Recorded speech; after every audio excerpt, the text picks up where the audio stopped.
dialogan todas las ideas, se genera la noticia y se dicen las cosas.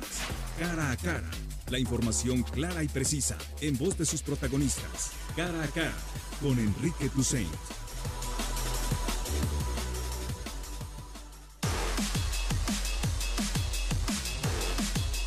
9:07 a.m. Gracias por acompañarnos este lunes 7 de enero. Estamos totalmente en vivo en Cara a Cara. Te recuerdo nuestras formas de contacto para que participes en este espacio. El WhatsApp es el 33 18 80 76 41. También nos puedes escribir en Twitter y en Facebook, @Zona 3 Noticias, si nos quieres mandar un comentario, una pregunta.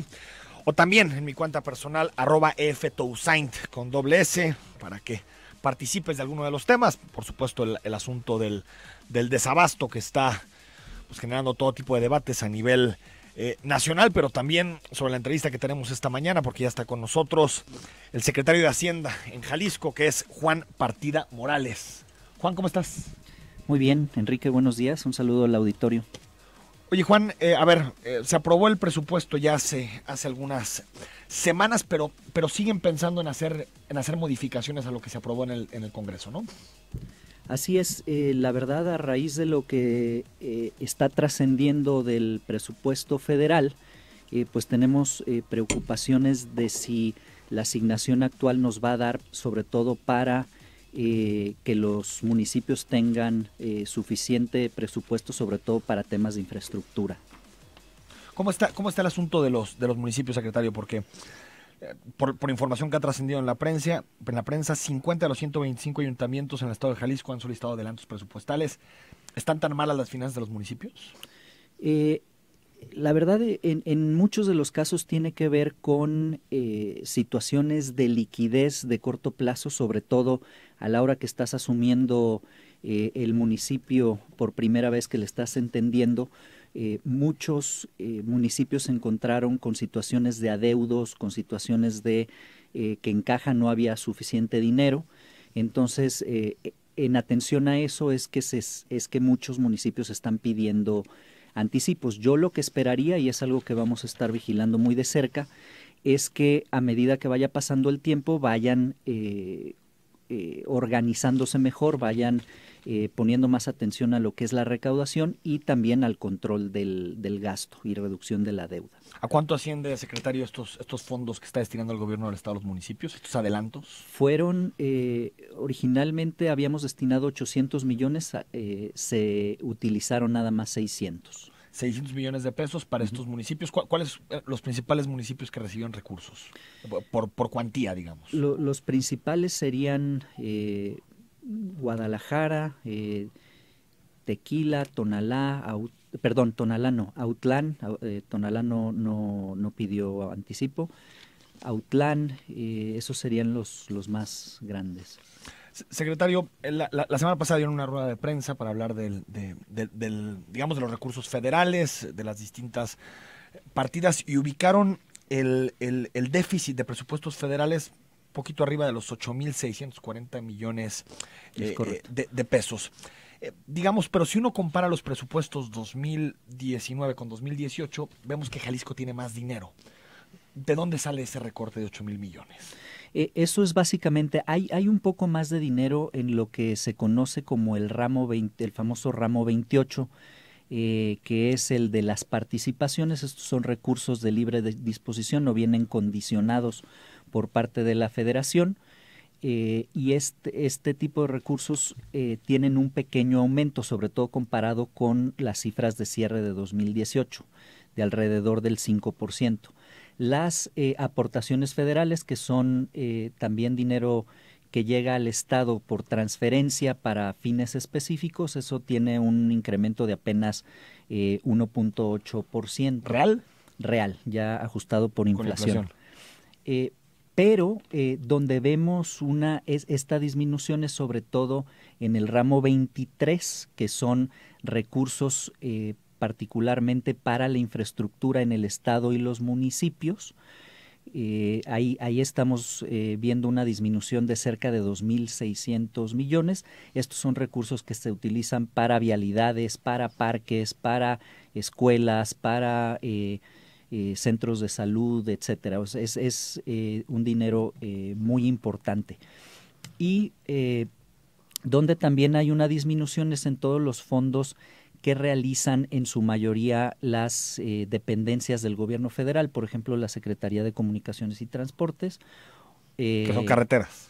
Que son carreteras, sobre todo, carreteras, el tren ligero, por ejemplo, la línea 3, y también en temas, por ejemplo, de salud y otros temas importantes, digamos, para los estados. Y no se puede equilibrar una cosa con la otra, es decir, si hay una disminución en algunas partidas, que sea posible con aportaciones y participaciones subsanar ese déficit. No al 100%, pero es precisamente lo que estamos intentando hacer. De hecho, si revisamos el presupuesto estatal 2019, hay un incremento muy importante de más del 50% en temas de inversión pública. Entonces, de alguna manera, lo que se está tratando de hacer son 10.200 millones contra 6.600 el año pasado. Lo que se está tratando de hacer es compensar esa disminución de 8.000 millones a través de recursos estatales, pero pues solo es paliativo, digamos, la intervención del gobierno federal es muy importante. Entonces, en realidad, el déficit, secretario, no es de 8.000 y tantos millones. Es en esas partidas en específico, pero en el gasto general del gobierno, pues hay un pequeño incremento. Hay en el gasto general del gobierno, sí, pero también viene aparejado con un mayor crecimiento en la recaudación propia, digamos. Que es pasar de 2.000 y cacho millones a 4.000 millones, ¿no? Esa es la propuesta en la ley de ingresos. No, estamos pasando más o menos de 10.000 millones. 10.000 millones. De recaudación lo de propia. 4.000 millones tenía que ver específicamente con lo de automovilistas, ¿no? Es correcto, así es. 10.000 millones de recaudación propia. A cerca de 11.600. Y ahí viene, digamos, una parte del crecimiento. Ahí viene una parte del crecimiento, así es. Oye, secretario, sobre el caso de la línea 3 del tren ligero, escuchamos cifras por todos lados. Uh-huh. Al principio vienen etiquetados en el presupuesto 1.000 millones de pesos. Luego Hugo Luna dijo aquí en este espacio que se necesitan 1.600 millones de pesos. Luego Enrique Alfaro señaló que no, que tal vez hasta 3.000 millones de pesos. ¿Cuánto dinero hace falta para terminar la línea 3? La verdad es que la línea 3 desde un principio, incluido la administración anterior, ha sido un tema muy opaco. No ha habido gran cantidad de información. Entonces, nos sorprendió, de hecho, el que hubiera 1.000 millones de pesos en el presupuesto 2019, en el proyecto de presupuesto, porque en teoría estaba al 98% de avance. Después, a la hora que nos ponemos a investigar y por vías, digamos, un poco alternativas, se llega a la cifra de 1.600 y después empiezan a surgir otras cifras que lo ponen como en 3.000 millones, pero la verdad es que el gobierno federal no ha salido a decir es esto. Es decir, en este momento no sabemos cuánto dinero hace falta para terminar la línea 1. A ciencia cierta no. Vamos a ir al corte, 9 de la mañana con 15 minutos. Escríbenos al 33 18 80 76 41.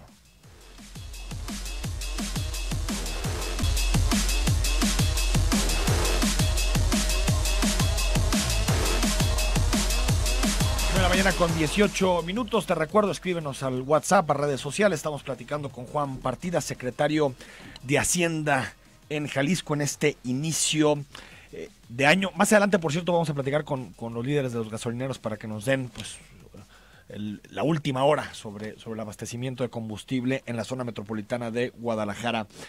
Secretario, sobre el presupuesto 2019 en materia de impuestos, crecen casi todas las que tienen que ver con automovilistas, ¿no? Uh-huh.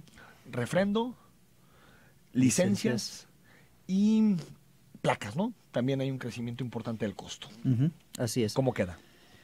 Al final tenemos un aumento de alrededor del 13% en refrendo. Un aumento al final quedó de 10% en placas y, en licencias. y en placas es un aumento de alrededor del 40%. ¿Y esto se hizo sobre la base de un estudio, una investigación? Sí, claro. La verdad, sí le dedicamos un par de meses antes de asumir a revisar, sobre todo, hacer un comparativo con otros estados, ¿no? No teníamos mucha información del interior, digamos, lo que sí sabíamos es que el padrón vehicular estaba muy desactualizado y muchos de los demás padrones de cobro, de licencias, etcétera. Entonces, una vía fue revisar lo que cobraban otros estados, sobre todo los que están cercanos al estado, los que son vecinos del estado, y nos dimos cuenta de que estábamos desfasados. Tenía varios años que no había un ajuste diferente, digamos, al de la inflación. Entonces fue por eso y sobre todo, pues, tomando en cuenta que pues hay que invertirle al tema vehicular para actualizar padrones. Los sistemas podrían funcionar mucho mejor. La atención que se da a los contribuyentes no está al nivel que nos gustaría ver, y de ahí que hayamos decidido que si bien nuestro estrategia es tratar de los impuestos que ya existen recaudarlos mejor, pues sí hay rubros en los que sí tienes que cobrar un poquito más, sobre todo para reinvertirle al tema de la tecnología y de la mejora de los padrones. Ahora, secretario, incluso así estaba la frase en casi todas las notas: vamos a tener mano dura con el cumplimiento fiscal de los conductores. ¿Esto qué significa, mano dura? Yo diría que no solo de los conductores. Digo, porque esto tiene que ver sobre todo con los conductores, ¿no? Uh-huh. Así es. Estos tres temas que te planteaba. Sí, y yo creo que eso tiene que ver porque si nos damos cuenta, por ejemplo, que el padrón tiene 4 millones de registros, 4 millones de vehículos registrados, y solo 2 millones pagan, ¿no? Entonces, parte de lo que se va a hacer, sobre todo en este primer semestre, es tratar de identificar quiénes son esos 2 millones que no están pagando para ir a cobrarles, ¿no? O sea, ¿hay 4 millones con placas de Jalisco o 4 millones en general es el parque vehicular? No, con placas de Jalisco, registrados. Con placas de Jalisco, y solamente 2 millones pagan. Y solamente 2 millones pagan. ¿Y qué pasa con las placas foráneas, secretario? Porque también ha habido una dispersión impresionante, un incremento impresionante de placas foráneas. ¿Qué se puede hacer con eso? Porque al final utilizan las calles, contaminan aquí y después pues, nadie les puede cobrar. Se puede. La verdad es que ese es un tema que se revisó con cuidado también. No tuvimos tiempo de instrumentar, digamos, en este primer saque las medidas para empezar a controlar mejor el flujo de vehículos foráneos, pero hay algunas ideas. Por ejemplo, establecer una especie de permiso. Obviamente no vamos a limitar el acceso de vehículos de otros estados, pero sí empezar a controlarlo. Es decir, que haya a lo mejor un registro por internet donde se te permita circular libremente durante 15 días y después de ese plazo pues ya tengas cambiar tu placa a la local. Si vives o trabajas aquí. O pagar un permiso, etcétera, ¿no? Para pues también desestimular el que haya tantas placas foráneas ya permanentemente, no de visita, ¿no? Es que es un tema complejo porque al final, pues, siendo parte de un país, no puedes limitar que otras placas circulen y también mucha gente lo utiliza para no pagar fotoinfracciones o para no pagar otro tipo de multas.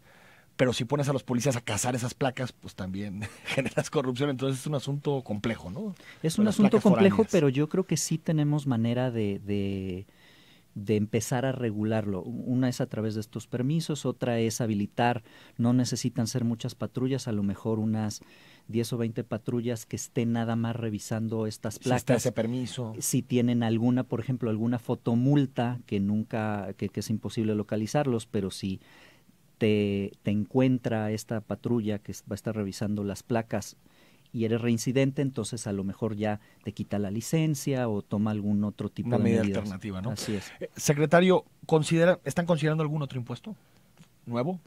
Impuestos nuevos en este momento no. Tenencias y todo eso, no. No, por una razón muy sencilla. La verdad es que en esta, y esto ha sido lo que hemos tratado de hacer incluso a nivel municipal, cuando hemos estado, es identificar las oportunidades de recaudación que existen con el marco legal existente. Y lo que estamos viendo es, por ejemplo, en el 2% sobre nómina hay buena oportunidad de crecimiento. Ahorita tenemos una expectativa de 3.750 millones, creemos que puede ser más, ¿no?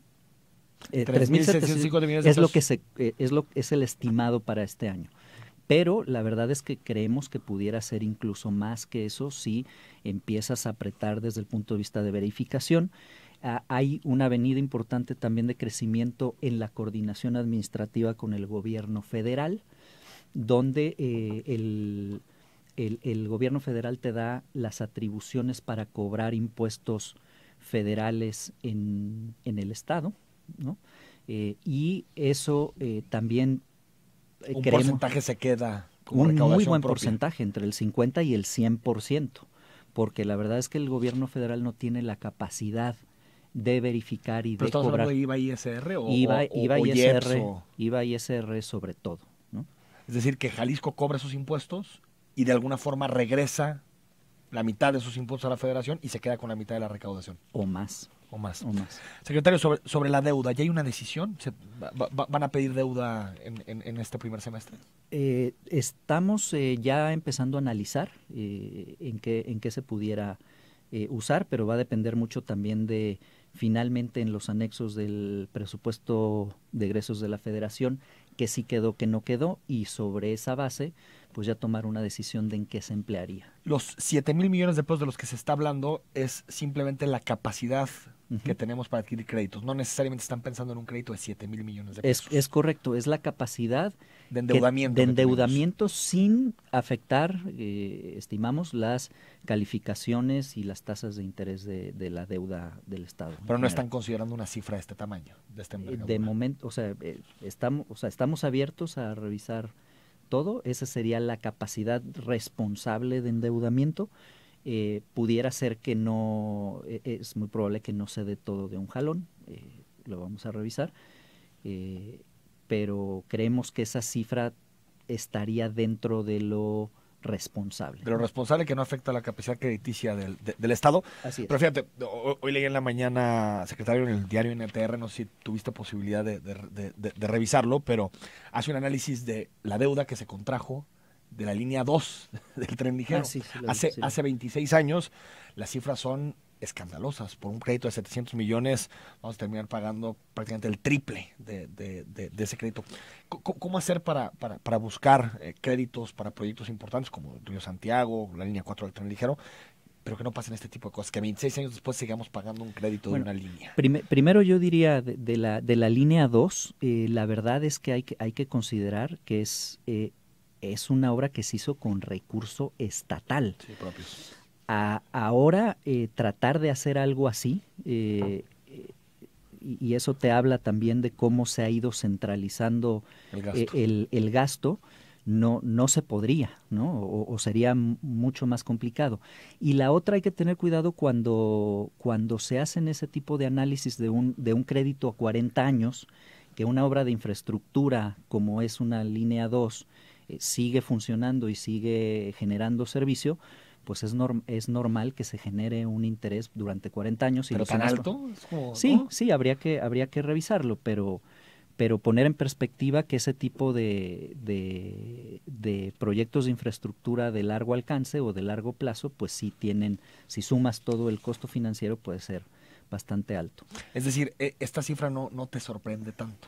A mí no me sorprende en términos como de lo que se fue acumulando en tantos años. No me sorprende tanto porque, digamos, un ejercicio muy simplista es simplemente sumar los intereses. Si tomas realmente el interés real, etcétera, quitas la inflación, todo lo que sucedió esos años. Exactamente, quitas el impacto positivo que tuvo el tener una línea 2 en lugar de líneas de camiones. O sea, si haces un análisis, digamos, del impacto social, te aseguro que los números van a verse diferentes, ¿no? Secretario, sobre el gasto de algunas entidades de la administración, por ejemplo, me decías, hay un incremento importante en obra pública, como la apuesta de este gobierno. Por ejemplo, en materia de otras instancias, Universidad de Guadalajara, hospitales civiles, ¿cómo queda el presupuesto estatal? La verdad que ahí también hicimos un esfuerzo en ese sentido, en la parte de salud y de educación. Al Hospital Civil en concreto le estamos, la propuesta original, el presupuesto inercial, traía 0% de aumento, le estamos subiendo 150 millones, que ya de alguna manera le da aire, de un presupuesto de más o menos 3,000, arribita de 3,000 millones. En el caso de la Universidad de Guadalajara estamos dándole un aumento en la transferencia de en línea con lo que crece el presupuesto estatal, que es el 8%. Traía un crecimiento inercial del 4,5%, y estamos de hecho por encima del crecimiento en la aportación federal, ¿no? que es alrededor del 4%. Entonces también estamos haciendo un pequeño esfuerzo ahí en ese sentido. Antes de leerte algunos comentarios y preguntas del auditorio, sí, secretario, sobre las balanzas fiscales y esto que anunciaron la semana pasada, que iban a mandar a hacer un estudio para saber exactamente cuánto le tocaría, entre comillas, así lo mencionó a Jalisco. ¿Cuándo tendremos ese estudio y si realmente podremos llegar a una cifra clara en relación a cuánto aporta Jalisco y cuánto recibe de la Federación? Sí, ya es algo que se empezó a trabajar internamente. Estamos buscando también, como mencionaba el gobernador, un asesor que nos ayude precisamente a determinar cuál es la aportación del Estado de Jalisco a la economía y si lo que recibimos de aportaciones federales, de transferencias federales, guarda relación precisamente con esa información. Y les pongo un ejemplo muy sencillo, para arriba y para abajo. Jalisco va a recibir este año más o menos 60,000 millones en ramo 28, las participaciones que no vienen condicionadas. La economía de Jalisco es de las más potentes del país, es probablemente la tercera. La cuarta, ¿no? Entre 3 y 4, ya muy pegadito ya con Nuevo León. Con Nuevo León. Y, por ejemplo, un estado, no voy a decir nombres, pero que tenga tiene la cuarta parte de PIB, de aportación al PIB, está recibiendo más de la mitad de las participaciones que recibe Jalisco. Hacia arriba. Sobre todo los estados del sur. Que son los sobre todo, más pero pobres, pero no solo. Por ejemplo, tenemos un estado del centro del país que tiene una economía apenas un 15% más grande que la de Jalisco, que recibe el doble. El Estado de México. El Estado de México. Recibe el doble de recursos federales que Jalisco. Ahí hay una injusticia, claro. Entonces, ¿qué es lo que sucede? Hablabas en otro programa de que el ramo 28 tiene se pensó originalmente como resarcitorio. Sí, exacto. Sí, eso nos decía el especialista que entrevistamos. El especialista, donde tú cedes tus atribuciones de recaudación de impuestos a la Federación y te compensa la Federación por eso. Claramente, esa función resarcitoria está totalmente desdibujada. O no sabe cómo se calcula. O sea, digo, hay una ley, pero sí sabemos.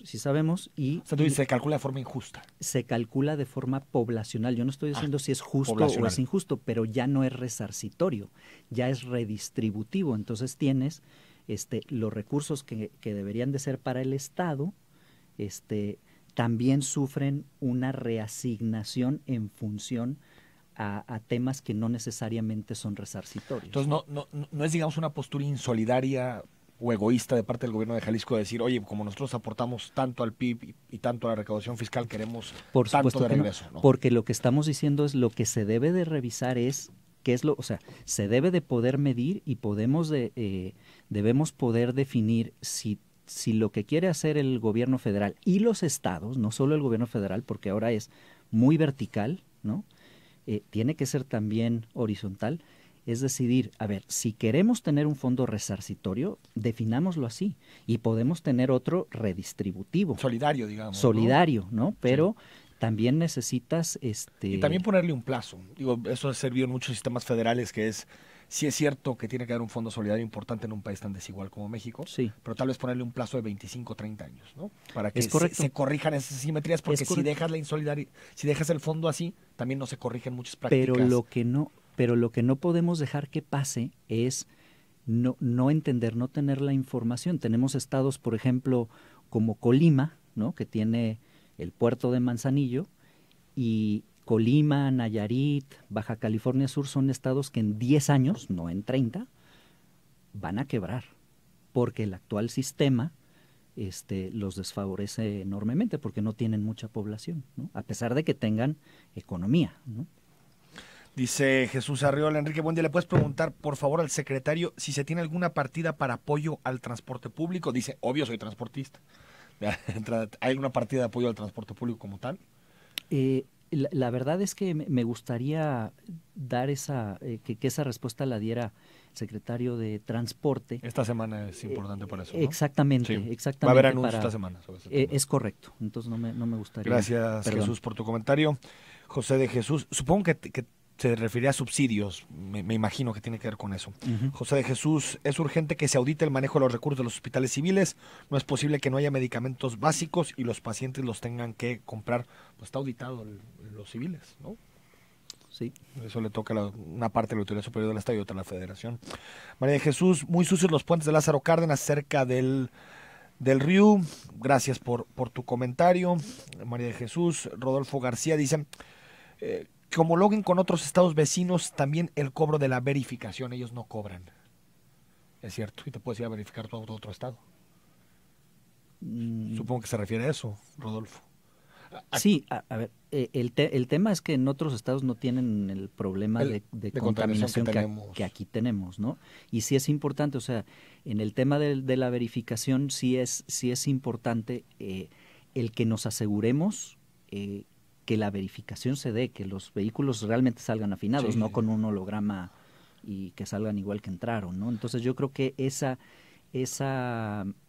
muy importante que una vez que tengamos un sistema de verificación que funcione, pues que entonces sí ya revisaremos si se puede. Ahora, la siguiente semana se presenta el modelo de verificación, secretario, pero ¿ya están contemplando algún ingreso por verificación en el presupuesto? No expresamente. ¿No expresamente? No. Dice también, nos escribe 7873: hola, buen día, informo que el tren eléctrico no está funcionando por falla eléctrica, gracias. Nos dice que es en la estación de Washington de sur a norte. Luis Manso: no les da vergüenza incrementar los impuestos, refrendos en Zapopan, tenemos la peor administración en Zapopan, muchos artistas, cóbrenle a sus cuates de Lemus, dice, de ahí se pueden alivianar, dice Luis Manso.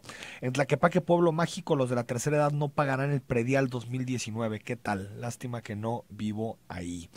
Bueno, es un tema más municipal, lo de los prediales. Jorge Zamora dice: buenos días, escuchando el programa, por cierto, buenísimo. ¿Por qué tardó tanto en llegar el holograma del refrendo? Da miedo pagar en línea porque el del año pasado que pagué nunca me llegó. ¿Es seguro pagar en línea el refrendo? Te pregunta si es seguro pagar en línea. A ver, sí, y ese es un problema que tenemos identificado desde incluso antes de asumir. De que no llegaban los refrendos, no llegaban las tarjetas de circulación y los hologramas a los domicilios, ¿no?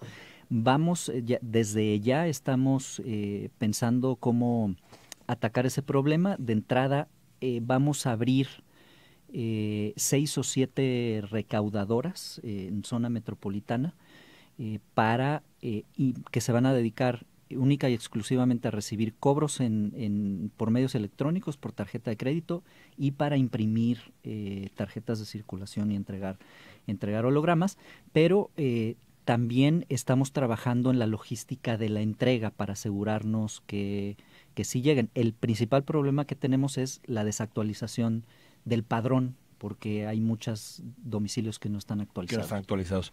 La señora Martínez dice: yo vivía en Tlajomulco, ahí no hizo mucho Alfaro. Yo le diría al secretario que antes de pedir tantos recursos saquen bien sus costos. Bueno, tú conoces el caso de Tlajomulco porque eras el tesorero.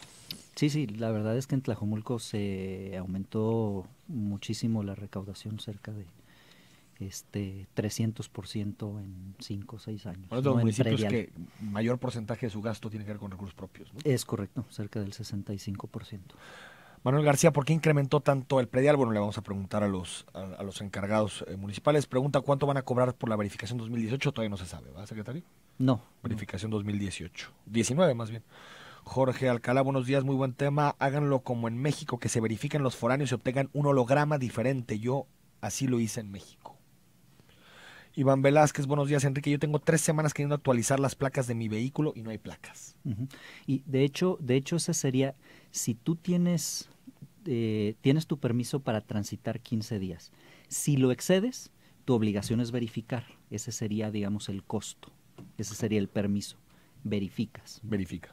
Secretario Juan Partida, gracias por haber estado con nosotros. Un placer. Hay muchos mensajes, pero se los saludamos a tu equipo de comunicación. Muchas Vamos al gracias. corte, regresamos para hablar sobre el tema de la gasolina.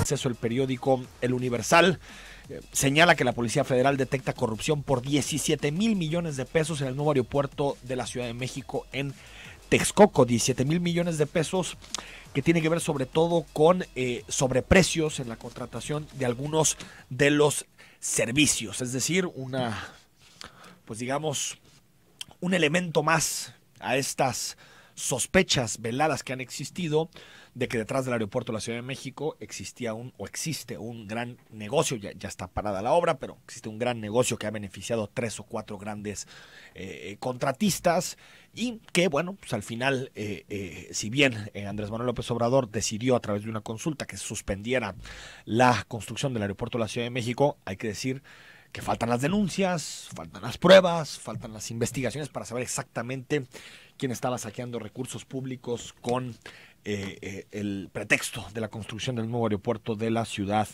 de México. Victorino Juárez, gracias. ¿Saben qué pasó en las vías del tren ligero? Gracias, ya escuché la información. Estamos atentos. Jorge Alberto García, ¿dónde vamos a conseguir los hologramas de verificación de Jalisco? Llevé a verificar mi coche y me dicen que no saben qué va a pasar con el programa. Sigue en el limbo, Jorge.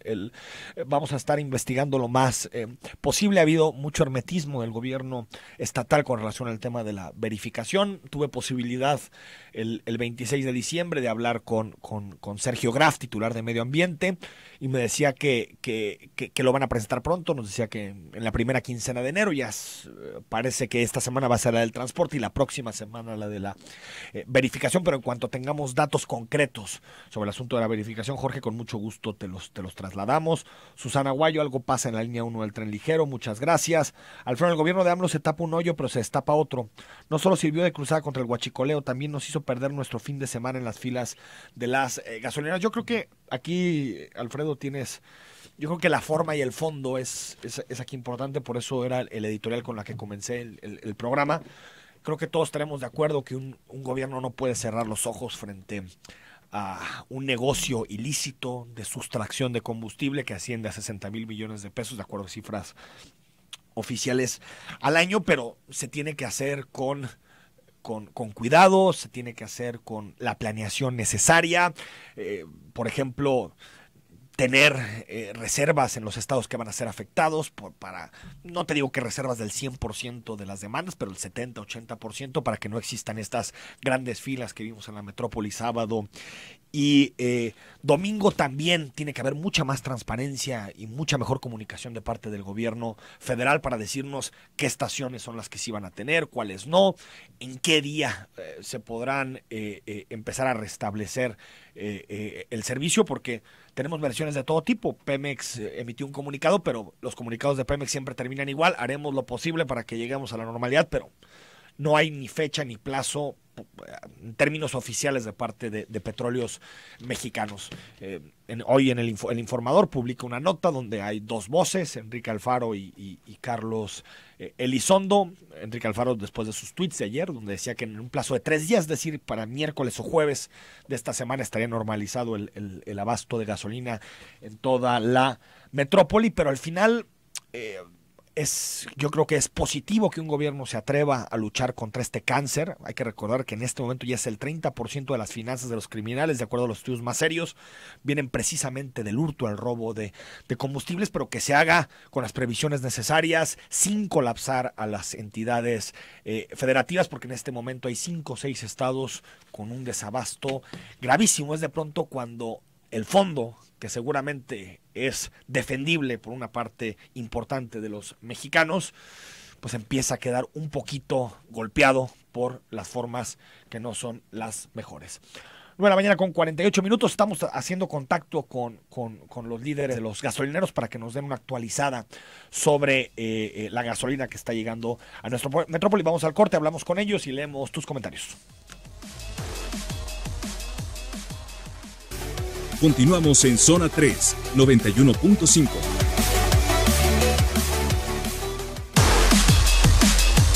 Mañana con 52 minutos tengo en la línea telefónica a Carlos Elizondo, empresario gasolinero, y que tengo ganas de platicar con él para que nos aclare algunos de los temas que tanto hemos discutido esta mañana. Carlos, ¿cómo estás? Muy bien, Enrique, ¿cómo has estado? Buenos días. Bien, muy bien. Oye, Carlos, a ver, danos una actualizada. ¿Qué tanto desabasto hay en zona metropolitana?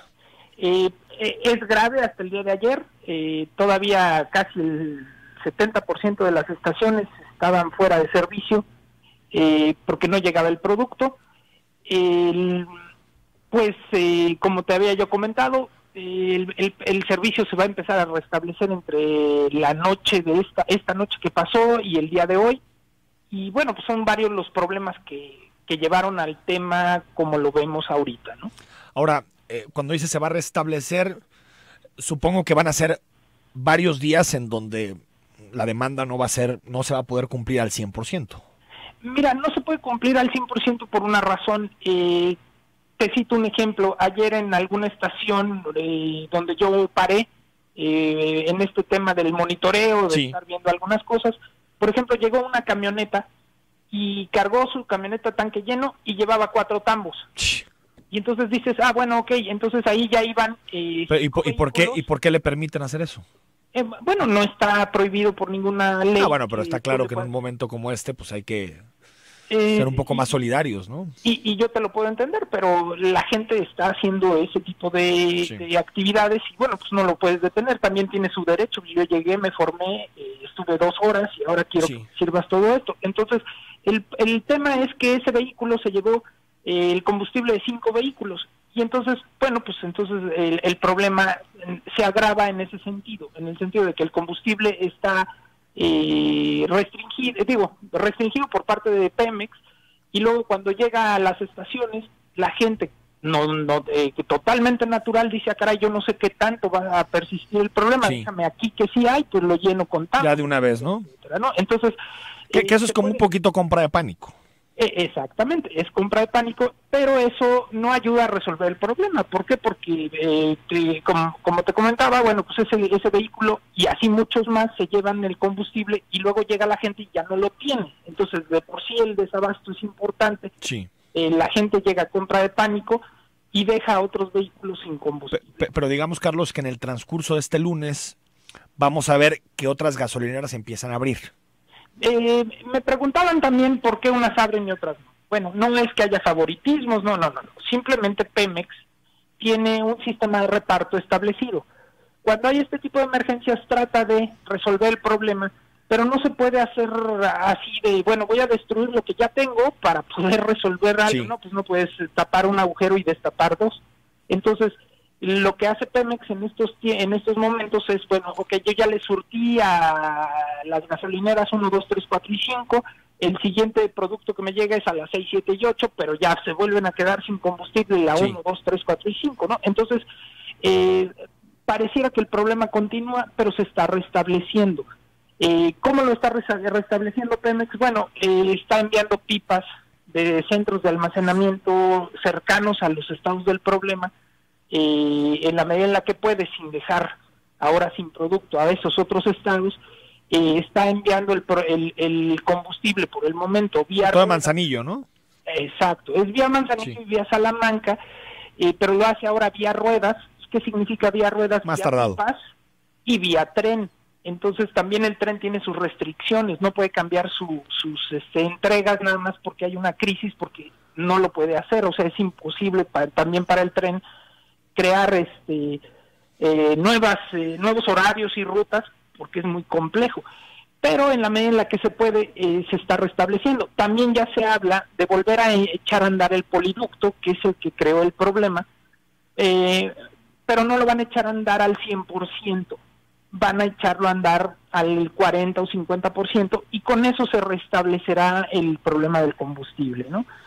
¿Cuándo creemos? Sí. entre el día ¿Martes, de hoy y miércoles? mañana, ¿no? Sí, yo creo que entre el día de hoy y mañana, si no totalmente normalizado, ya muy cerca de la normalidad.